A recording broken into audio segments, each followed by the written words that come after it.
What's going on, Jeromes? Gorgeous Monday. It's time for a little Q&A. Thank you, everyone who submits questions. Periodically, intermittently, we'll put out on the community tab. Call out for questions, so thanks a lot. First up, Kaysen tweeting. Can America's quarterback lead us deep in the playoffs? One week at a time. One day at a time, right? And obviously, Darnold was very impressive Sunday against the Giants. He was efficient. He played within himself. He showed off the arm and accuracy. He took care of the football. And overall, there was a lot to like. But like we said before, like Darnold doesn't have to reinvent the wheel. All he has to do is just take what's there. Kevin O'Connell is going to put him in great spots. The offensive line could kind of be legit. And, of course, the weapons around him, like – it's quarterback nirvana. And we said, the draft experts said whichever rookie quarterback landed in Minnesota would land in the best situation for a rookie quarterback in quite some time. That all applies to Sam Darnold. It does. And, 1 week at a time, a couple tough tests, Niners, Texans, but both at home. Jets defense is legit in a neutral site. But it wouldn't shock me if the Vikings get off to a pretty strong start. And can this be replicated? I think it certainly can be, especially if and when the Vikings can continue to run the football, as well as that Flores defense. The Flores defense will travel, man, and it is going to be tough and amorphous. So I think that, the haters and the losers are wrong. ESPN analytics saying that the Vikings could be the worst team in the National Football League. It's okay, but 1 week at a time, just complete full-on middle finger to the world, and that's what we're doing, man. Number 2.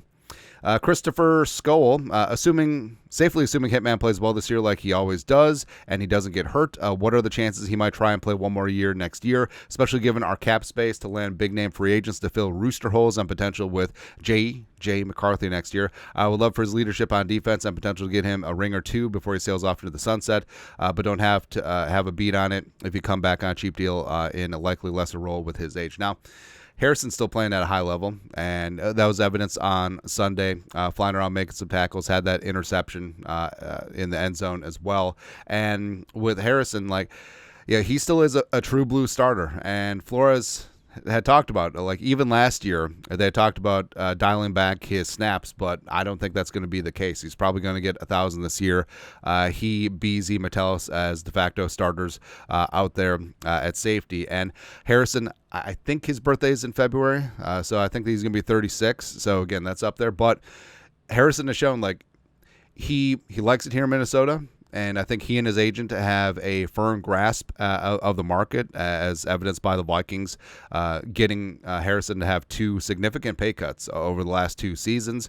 And what's interesting is that his pay cut this offseason, it basically just completely revised his contract. So essentially, the Vikings have a ish or get off the pot moment for Harrison next offseason, because on the 3rd day of the new league year, if he's on the roster for 2025, which he has a league minimum base salary, it guarantees his 2026 base salary of $25 million. So obviously, if you average that out, it's like $13 million guaranteed over 2 years. So it's a de facto 2-year extension. But I think the Vikings definitely want to go year to year with Harrison, just in case the wheels do fall off. But, even though Harrison isn't peak Harrison anymore, he's still a top 12 to 15 safety in the National Football League and very valued for his leadership, and Brian Flores loves him too. But it could be a spot too where, it's up to Harrison. If he wants to be back next year, obviously that contract has to be revised yet again and bring him back on a 1-year deal. But I don't know.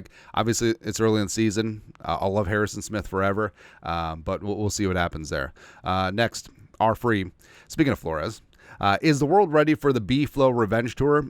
For having that many new pieces, they sure played pretty good team defense. Hats off to a hell of a call by Brian Flores. Now, yeah, you could say it's the Giants, it's Daniel Jones, but, Brian Daboll is legit as an offensive play caller, and they do have weapons out there with neighbors. Singletary is pretty solid as well, but, Flores just had Daniel Jones in jail all damn day, and that was not a fluke.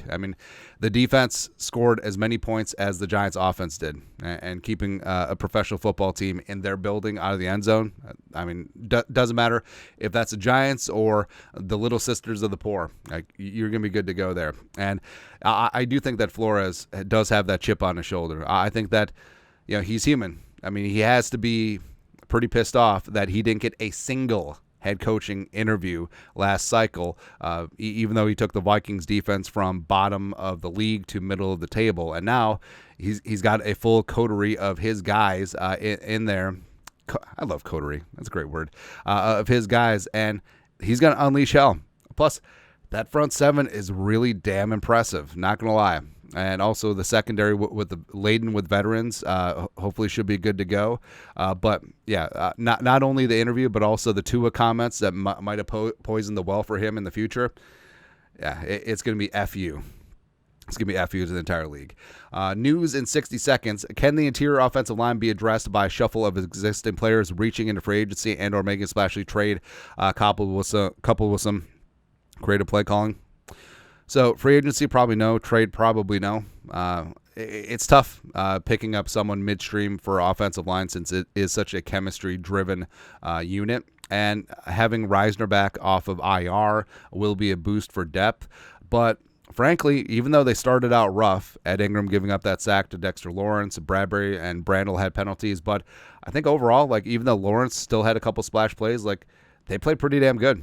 And let's not forget, even though the Giants overall are poopy, their defensive line is one of the best in the league with Anuis Roches and Lawrence and Thibodeau, Ujulari, as well as Brian Burns. And they kept slinging Sam Darnold very clean. And Aaron Jones was averaging almost 6 yards per carry. So you got to give respect where it's due. Like the offensive line rebounded nicely and put out a great performance on the road. And hopefully that can be replicated going forward. Lastly, Nugs. How do you feel about the run game? Honestly, it was so amazing to see us running the ball and actually making plays. Aaron Jones is a beast. Aaron Jones is a beast. I think that there should still be a pretty stark split between him and Ty Chandler. You want to keep Aaron Jones fresh, but it was really good. And like we talked about in preseason, like there's going to be a lot more man/gap/power elements here as opposed to just outside zone, inside zone. But the Vikings, I mean, like we said, there's a great defensive line, and the Giants front seven, especially with Okereke, is really damn good. All right, and the fact that they were able to impose their will, I mean, that gives the unit confidence up front. Aaron Jones is obviously a upgrade over Alexander Madison, even though I always got love for Madison, man. And Jones has some burst. Ty Chandler has some burst. And that running game was looking really, really damn good. Plus, you saw what happens. Like, if you can effectively run the ball, all of a sudden play action gets more viable. They got to respect that. All of a sudden, you can't just double and triple Justin Jefferson every single play if we're just going to run it down your throat. Plus, some I love too, like soft skills wise, like Darnold going tempo when Dexter Lawrence wasn't on the field and the Giants were in nickel and the Vikings had heavier personnel in, and they just ran the ball, right? So it's small things like that, taking advantage of mismatches in personnel, which I think the Vikings can certainly take advantage of. Plus, when Hockenson gets back, and then you got Mount Oliver, who had a great game blocking as well. I mean, the Vikings can run a lot of two tight end sets. And, hey, if you're going to stay in base, we're going to throw. If you're going to go sub-package, we're going to run the ball down your throat. So I kind of love that cat and mouse shell game. But Aaron Jones looked really legit, and hopefully that's something the Vikings can carry on the rest of the way. But that's it. That's Q&A for this beautiful Monday. You guys are the best you know what to do. Skol, production value.